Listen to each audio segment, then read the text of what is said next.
not have this root on it, you know. I'll put up something that is of no interest whatsoever. So, anyhow, here goes.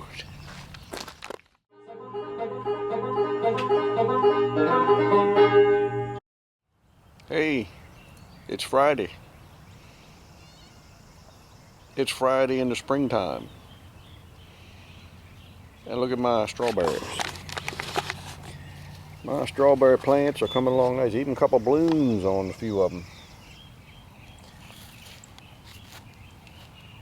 Yep. It's coming along pretty good. You know, I've come to realize that on Friday evenings about between 6 and 6:30, some people have come to expect that I will put up a video. And I guess this is Friday, like I say, and I don't have anything interesting to put up. So I'll do what I do when I don't have anything interesting to put up. I'll put up something that is of no interest whatsoever. So, anyhow, here goes. We'll walk in the shop a second.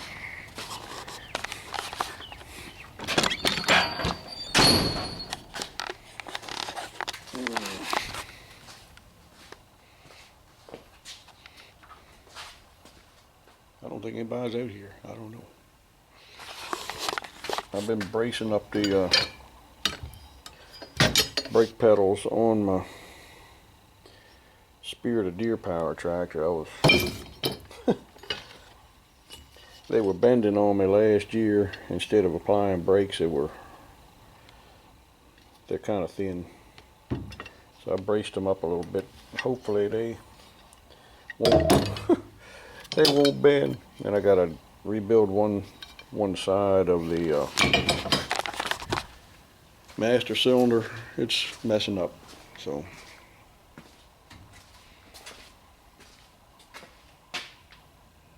I might as well take those around and see how they fit.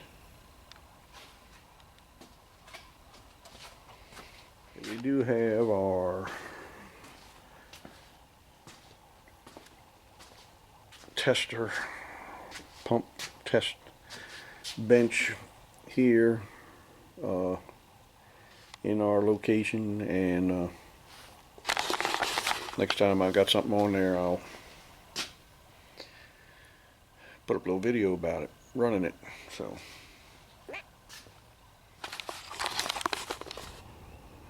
threw some paint on them. At least it's the wrong shade of green. Anyway, let's go around there and see what they look like on the tractor. Here it is, sitting in the old hog shed.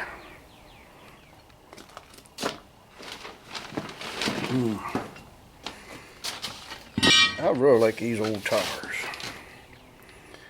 Just the look of them with that tread, that's just a classic look I like. This is what we were using off an old pickup truck. This when it was on the pickup truck, this was for the clutch. This one was for the brakes. One of them old double master cylinders. I got to rebuild this side, the one that was actually for the brakes, because it's not wanting to come back out like it ought to. Let's see.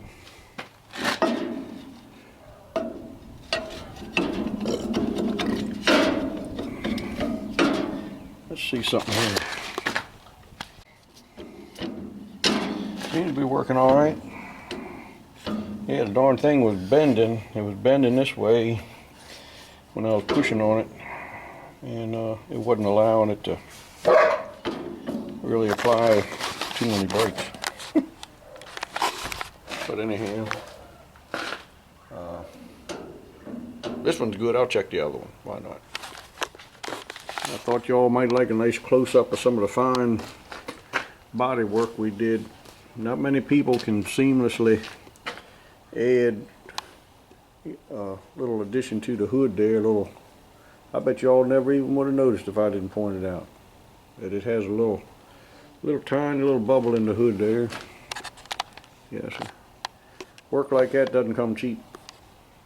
After years and years, decades of practice, can you do body work such as that? Seamless. Well, maybe that ain't quite the word for it, but it's on there. There's a reason I have this root on it, you know.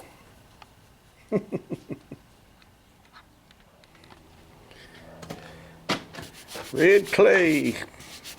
That was a good track down there, Statesville. Still got some of the clay from Statesville track right there. Yep. Brought some home with me. Did.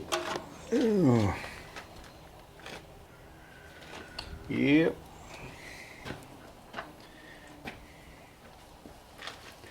I want to do a little bit of work to my turbocharger. Oh, I wasn't going to mention that, but well, it's okay that you know I'm going to. I just ain't going to tell you what I'm doing.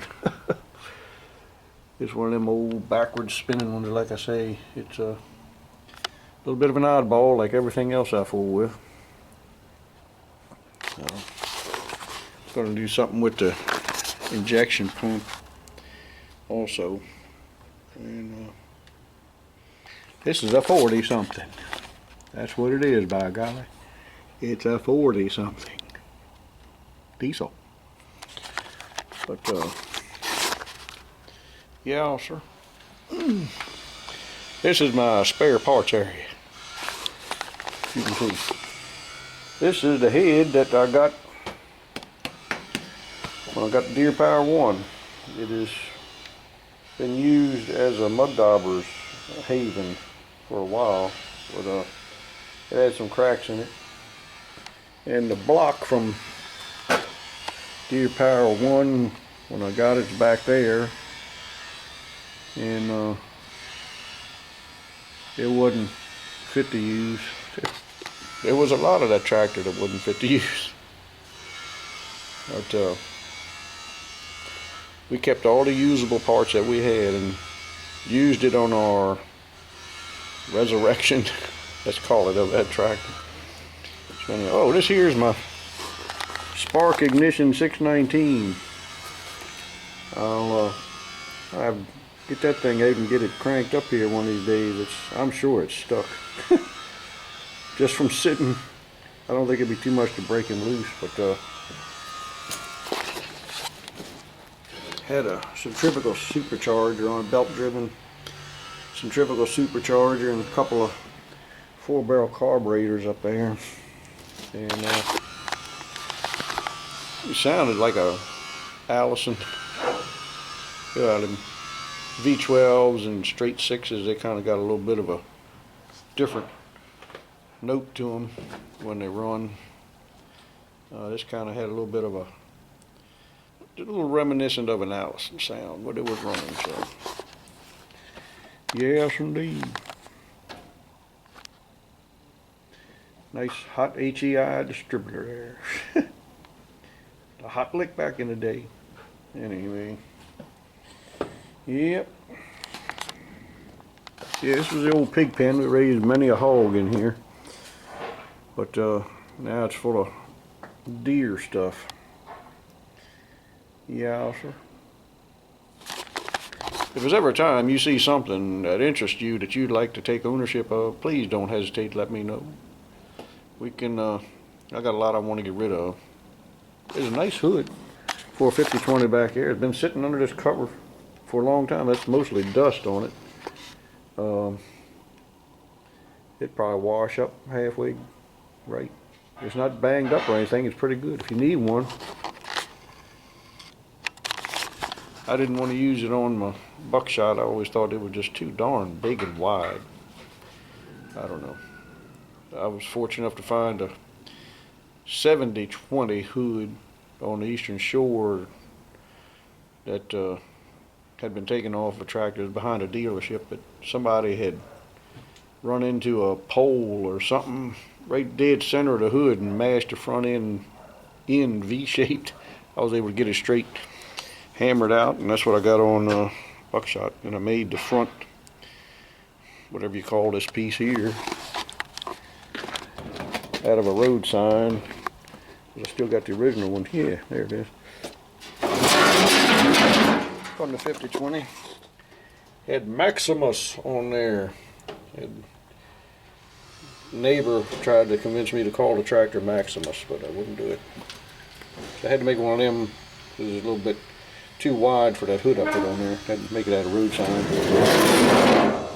Yeah.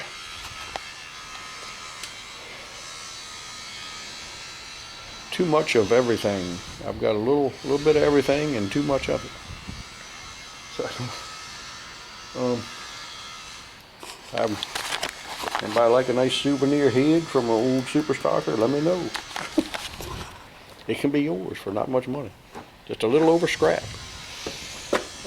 Anyway, it's been threatening rain for a week. I guess through Tennessee and places like that down there, they've been getting a lot of rain. And it was supposed to come up this way, and we were supposed to get a bunch of rain, but we haven't got it. So I've been kind of, I shouldn't have listened to the weatherman. I should have just gone ahead and went out and did what I was going to do in the garden and in the field. But and it slowed me down on some other things I was going to do outside. I was just planning that it was going to rain, so I didn't do a lot of stuff. But I could have done it because we ain't really had any rain much. And we've had maybe 3/4 of an inch a few nights ago, and a couple sprinkles since then, but I believe we could get in the fields and do some things. So I'll wait till Monday, and if we see what the weather's going to be, and start working, spread some manure, disc it in. Yeah, throw some fertilizer on the hay ground. I fertilized last fall, but still got some mow to do. We got some fallen trees and limbs and branches and stuff around the edges of some fields I got to push back, so probably gonna go do some of that now. I got to move this loader out of the way so I can get the tractor out.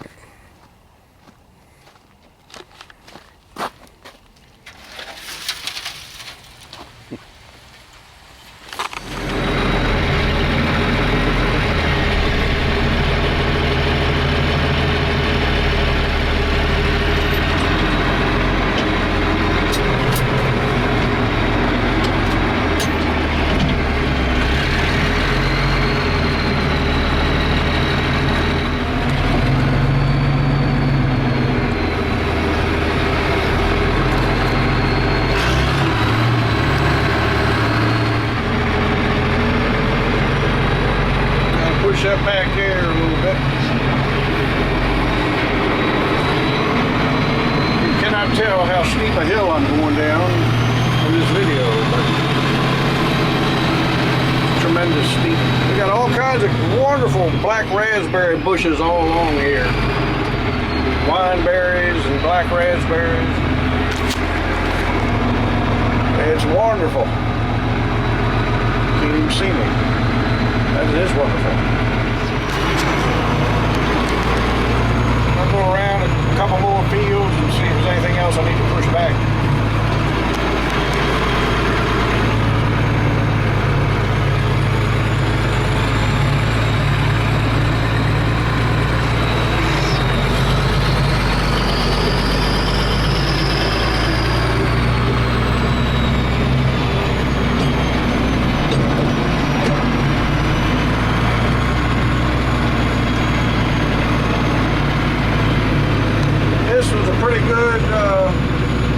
Cornfield is too much of a hill. Made a halfway decent hay field, but there was a lot to try to keep the load on. I don't know where Snoopy's going. It was tough to keep the load on there when there's much of a hill. Which I guess I'm kind of an expert on stacking hay on hills on the wagons. But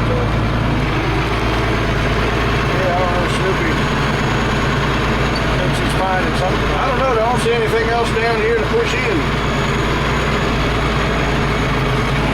And I pushed back all that stuff last year. So that takes care of that. I'll come back and see if my einkorn has come up. No, the einkorn that I put in a couple weeks ago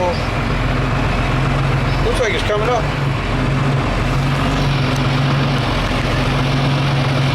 Yeah, it's coming up.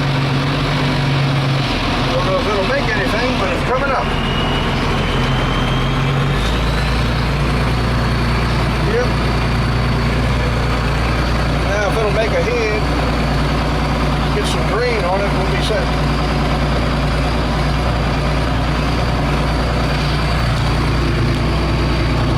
Snoopy's checking things out too.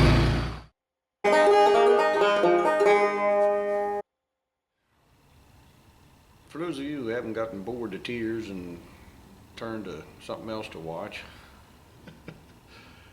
I'll make a little confession about YouTube to you.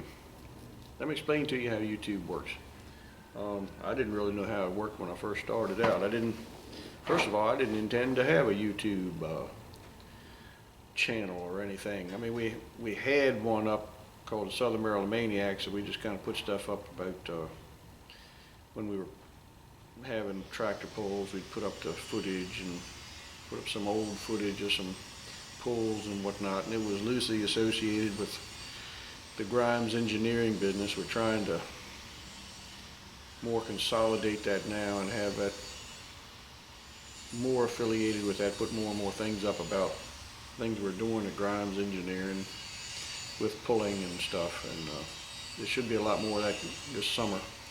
But this Southern Maryland Dirt Farmers channel, I didn't really intend to ever start it or anything. It just,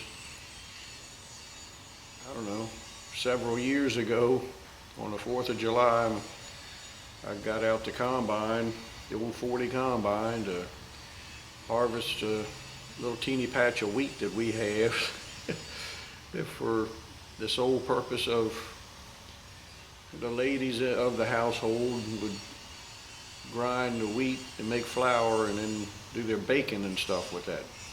And we had a lot of fun making that. My daughter, she filmed it, and she did all the production work and editing and everything, and she put it up on YouTube for where people could see it. And we had shared it with some friends, and they shared it with some friends. Must have had it where they could find it on YouTube and look it up. We might even put it on the Maniacs channel at first. I can't remember. But anyway, it's not important. Why am I even talking about it? Everybody said it was great and it was wonderful, and they were sending it to different people, and a whole lot of different people were watching it, and they thought it was really good. So we said, well, hey, everybody seems to like this. Let's go ahead and start another YouTube channel, and I'll put up stuff like this. Because at that time, I was looking for a creative outlet. I always like to be working on something or doing something, and I'd given the boys the use of my shop for their business, so I didn't have any room to work on anything of my own, and it was wearing on me. I needed, because I always want to be working on something, creating something, doing something, and it was hurting my health. But anyhow, this enabled me to have a creative outlet in a different area, a different kind of way, and it helped. And so we started putting up some different farming videos and everything. Well, anyway, I never knew you could make money on YouTube. I just didn't know. I started hearing people talk about being monetized and all that, and I wasn't going to do it. I looked into it a little bit, but I wasn't going to do it. You have to have 1,000 subscribers, and I didn't have. Well, the first year I ended up getting 1,000 subscribers, which I was surprised. And but I wasn't going to monetize, wasn't going to get money for it. I just didn't want to do that. And then somebody was asking me, how much money I was getting from YouTube. I said, I ain't getting any money. They said, well, I thought they would be sending you something because of the ads they put up on your videos. I said, what, they're putting ads on my videos? They said, yeah. So they're making money off of my videos. I said, well, if they're making money off my videos, I'm going to go ahead and get monetized. So they got to give me something if they're going to make money off of me. So we did, and I started getting, I don't know, $100, $125 a month or something like that.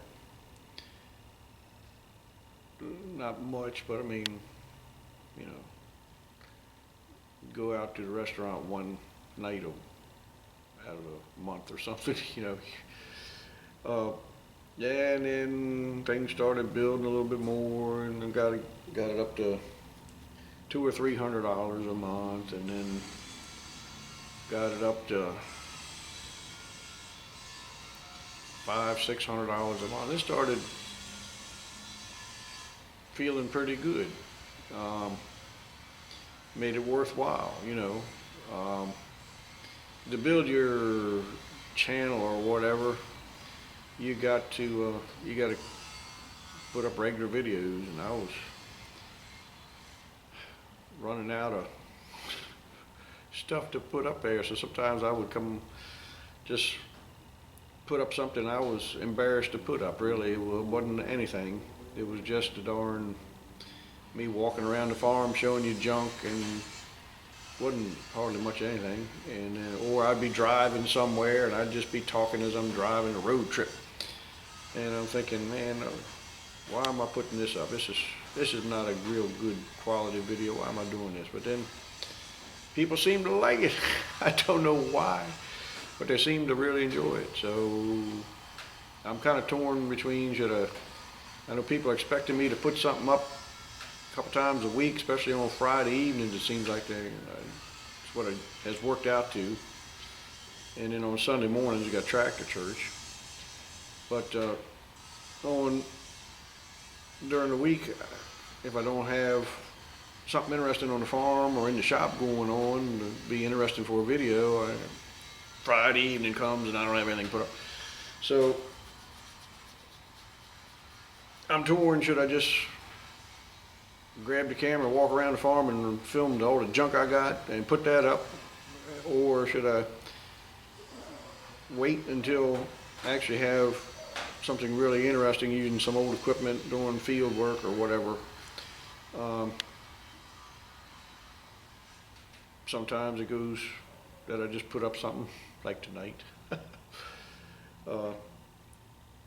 And hopefully we'll have some good, interesting videos coming up using some of my old equipment. I got that old unstyled A I want to get going, Ted Hay with that, like I had been doing. But I'm doing everything wrong in YouTube. Doing everything wrong. I don't remind you all to like and subscribe and leave a comment. In almost none of my videos do I do that, and that means a lot. YouTube won't recommend my videos to other people so other people can see them unless there's interest shown by liking the video and leaving a comment. So I'm handicapped in this way because most of the people that watch me are like me, and I'm not very technologically advanced. You would not believe, it's just serious now, the amount of people come up to me and says, I like your videos, but I don't know how to like it. You always say to like your videos. I don't know what that means, or I don't know how to do that. And I can't leave a comment. I don't know, how do you subscribe? I don't understand what that is. What is that? Most of the people in my audience, apparently my target audience, they're like me, and they don't understand how to do these kind of things. So that makes it bad. So I'm kind of handicapped for my channel really growing because most of the people that watch it, they don't even know how to get to my channel, and they're not subscribed because they don't know how, and they don't leave a comment because they don't know how, and they don't like the videos because they don't know how. I mean, it's just people I've talked to around here that watch them that tell me. How many other thousands of guys are there out there that have never communicated with me because they don't know how. But I mean, I got a good bunch of guys that do communicate with me, and they've become friends. I would like to hear from them and all that. Sometimes it's overwhelming trying to keep everybody straight. I've never been a real sociable guy. I know it's hard to believe, but I'm not. But anyway, that's how YouTube kind of works. You got to get a certain amount of subscribers. And but one thing I'm not clear on is, do they pay you according to the amount of, do they take into account how many subscribers you got in their payment system? Like how much you make on each view of the video? I don't know. I mean, I got, I don't know, 7,000, 6,000, 7,000, I don't know. Some 6,000 or 7,000 or 7,600, somewhere around there, subscribers. And I'd like to got up there to a bunch more and get a bunch more views, but I don't know. It seems like YouTube's either working against me or I'm just handicapped because most of my target audience is computer illiterate and don't know how to really help me out, you know. So, but anyway, not that I'm staking my retirement, which will never happen. I'm never going to retire anyway, on my YouTube income, but it'd be nice to, if I could get enough coming in to make a difference. Now, local people around here that know me, they always say, man, he's really getting rich. That boy's getting rich. How much money he's got coming in? My gosh, he must be raking in the money.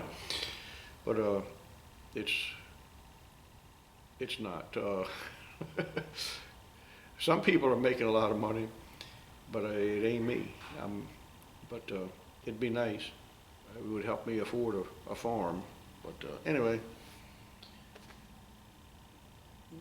I'm glad y'all are enjoying watching, and I'm enjoying doing it. Hopefully we'll get some real good videos up on both of the channels this summer. Sometimes when not much going on, we got to put up a video like this. It still hopefully be a little bit interesting for you to, if you didn't know how YouTube worked. And I might have things all wrong. I might be giving you wrong information. I don't know. But anyhow, hope you all have a good weekend. I'm fixing to have one. And I'll see you Sunday morning. Good Lord willing. Catch you later. Bye.